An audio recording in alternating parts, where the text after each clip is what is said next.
Hey everyone, today we're talking about Dispute Beast, the AI credit repair tool that's getting a lot of attention. Let's see if it's worth your time and money. Dispute Beast is a do-it-yourself credit repair platform. It uses AI to scan your credit report and find negative items you can dispute. The idea is simple. You fix your credit without paying thousands to credit repair companies. Here's how it works. First, you sign up and connect your credit monitoring.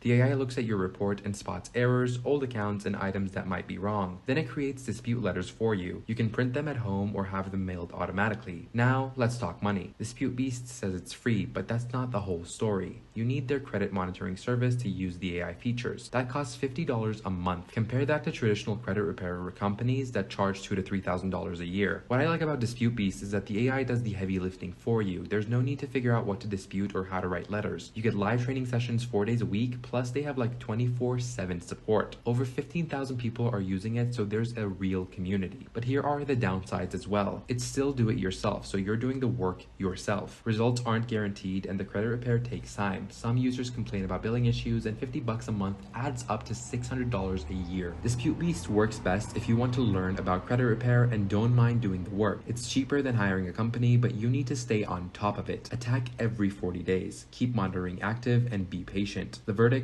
Dispute Beast is solid for motivated people who want to save money on credit repair. The AI helps, the price is fair compared to alternatives, and you'll learn valuable skills. Just know it takes effort and time. Check the links below to learn more, and let us know in the comments if you've tried Dispute Beast before. Thanks so much for watching, guys. I'll see you in the next video.